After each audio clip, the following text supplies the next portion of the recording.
Bertemu lagi. Setelah kejadian di kedai es itu, Siren menjadi tak mau lagi keluar rumah. Dia takut kejadian kemarin terjadi lagi, dirinya seperti dipermalukan. Herman juga tak pernah menanyakan kabar Siren. Dia benar-benar membuktikan jika sudah tak mau lagi mengurus Siren yang tak mau mengikuti kemauannya. Tok tok tok. Siren, sarapan dulu sayang, suara Nenek Misty terdengar di depan pintu. Iya Nek. Siren turun dari ranjang dan keluar dari kamarnya menuju ke meja makan tempat nenek dan kakeknya berada. Nanti mau ikut nenek ke rumah Bu Salma, di sana lagi ngadain pengajian, ajak Nenek Misty kepada Siren yang sudah menyelesaikan makan malamnya. Di mana itu Nek? Siren seperti tidak pernah mendengar nama itu di kompleknya berada. Itu Bu Salma yang tinggal di kompleks permai. Nenek kenal karena langganan beli di toko nenek, jelas Nenek Misty. Siren terdiam, dia seperti masih belum punya kepercayaan diri jika harus bertemu orang luar. Apalagi kejadian waktu itu membuatnya bertambah takut keluar. Jangan takut sayang, di sana lumayan jauh dari komplek kita, pasti gak ada yang kenal kamu, ujar sang kakek seperti tahu ketakutan yang Siren rasakan. Iya sayang, dari komplek kita gak ada yang diundang lagi, lanjut Nenek Misty ikut meyakinkan Siren. Siren terdiam sejenak, dan akhirnya mengangguk. Dirinya benar-benar tak ingin membuat nenek dan kakeknya kecewa dengannya lagi. Cukup dulu dirinya menjadi cucu yang tak tahu diri. Sekarang Siren ingin mendengarkan segala nasihat baik dari kakek dan neneknya. Nenek Misty tersenyum senang melihat anggukan Siren. Dirinya sangat sedih melihat Siren mengurung diri di kamar. Ya sudah siap-siap dulu Gih. Nanti jam 9 kita berangkat, acaranya mulai jam 10 sayang. Iya Nek, Siren ke kamar dulu. Siren beranjak naik ke lantai atas untuk bersiap, dirinya memilih baju apa yang akan dikenakannya.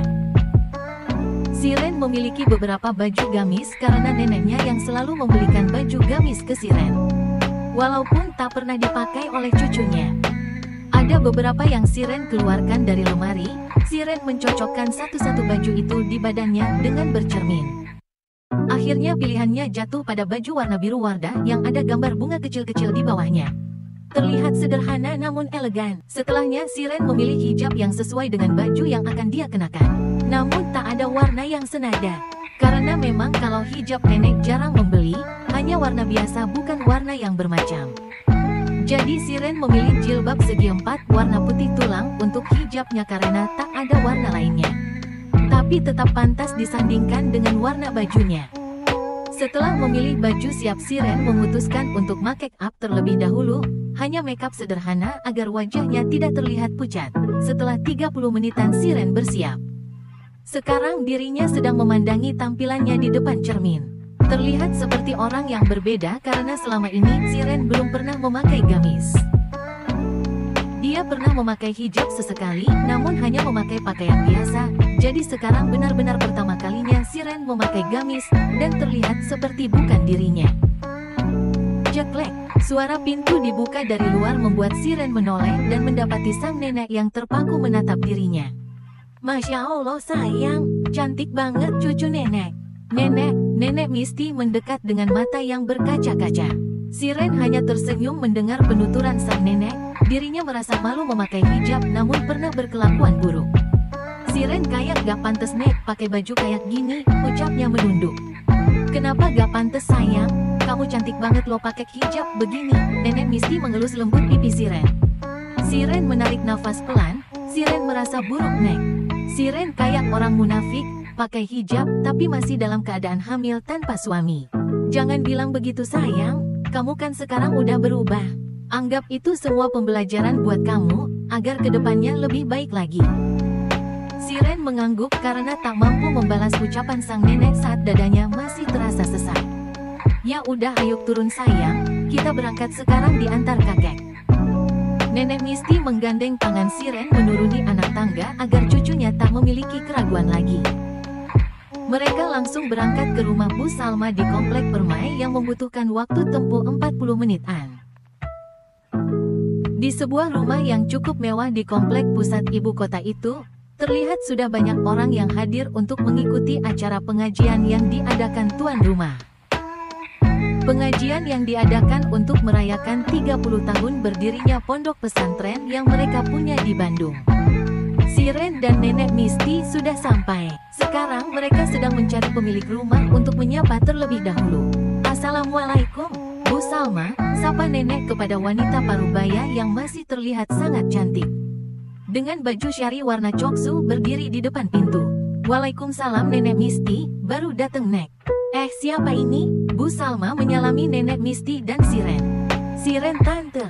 Siren menjawab pelan. Cantik banget sih. Ini cucu nenek yang masih sekolah itu ya, yang sering nenek banggain karena aktif ekskulnya. Siren tersenyum kecut mendengar penuturan Bu Salma. Neneknya ternyata sangat bangga padanya. Namun dengan tak tahu diri Siren menghancurkan kepercayaan dan kebanggaan nenek dan kakeknya. Iya Bu, Siren saya ajak biar gak kesepian di rumah, ujar Nenek Misty tersenyum kepada Bu Salma. Ya gak apa-apa Nek, jadi tambah rame kan? Sini ayo masuk Nek. Bu Salma masuk ke dalam rumahnya yang memang sudah ramai. Banyak ibu-ibu yang sepertinya kelompok pengajian komplek, dan ada beberapa anak-anak juga. Sini Nek, saya kenalkan dengan anak-anak saya. Bu Salma membawa Nenek Misty dan Siren lebih dalam ke arah ruang keluarga rumah itu. Sampai di ruang keluarga ada beberapa orang yang duduk di sofa. Ada 2 perempuan duduk menghadap ke arah Siren datang dan ada 3 pemuda yang duduk membelakangi. Ini Fatimah anak kedua saya Nek, dan ini Aisyah sahabat kecil anak-anak saya. Bu Salma mengenalkan 2 wanita di sana dan mereka mencium punggung tangan nenek dengan sangat sopan. Terus ini anak pertama saya, sini sayang. Bu Salma memanggil anak lelakinya untuk mendekat. Siren terpaku melihat pemuda yang mendekat ke arahnya, dan tatapan mereka bertemu namun hanya beberapa detik. Karena Siren langsung menunduk karena malu. Ini Nenek Misty yang punya toko sembako langganan Umi sayang. Bu Salma menjelaskan siapa Nenek Misty lebih dulu. Assalamualaikum Nek, saya Bara. Nenek Misty menyambut uluran tangan pemuda yang ada di hadapannya dengan kening berkerut, seperti mengingat sesuatu. Waalaikumsalam, kita pernah ketemu gak ya? Kok kayak gak asing mukanya ini? Nenek Misty mempertanyakan kepada Bara. Iya Nek, kita pernah ketemu di rumah sakit, kata Bara sambil tersenyum. Siren memejamkan matanya saat Bara mengingat neneknya akan pertemuan pertama mereka. Di rumah sakit, kapan sayang? Kamu kenapa? Bu Salma panik sendiri mendengar ucapan anaknya. Oh iya, kamu yang waktu itu nolongin Siren ya? Makasih banget ya nak. Nenek Siren mengelus lembut lengan Bara. Iya Nek, yang sakit Siren sayang. Umi Salma menatap lembut Siren yang masih terpaku di tempatnya berdiri. Iya Ma, waktu itu Bara ketemu Siren yang hampir pingsan di pinggir jalan. Terus ku bawa ke rumah sakit.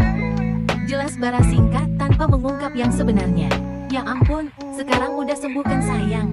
Sakit apa kamu? Umi Salma mengelus lembut pundak Siren dan menatap penuh perhatian. Biasa Bu Salma, anak muda suka jajan sembarangan. Nenek Misty yang menjawab karena tahu kalau Siren terlihat sudah tak nyaman. Alhamdulillah kalau udah sembuh ya sayang. Yuk kita duduk di depan, udah mau mulai acaranya. Mereka semua menuju ke ruang depan di mana sudah penuh dengan warga sekitar yang mengikuti pengajian yang dibuka untuk umum itu. Bara sesekali melirik Siren yang duduk di samping neneknya dengan kepala tertunduk. Dapat Bara lihat ada kesedihan di wajah cantiknya yang tadi cukup membuat Bara terpana, karena Siren terlihat sangat cantik saat mengenakan hijab. Bara juga bersyukur Siren terlihat menjadi lebih baik dari terakhir mereka bertemu.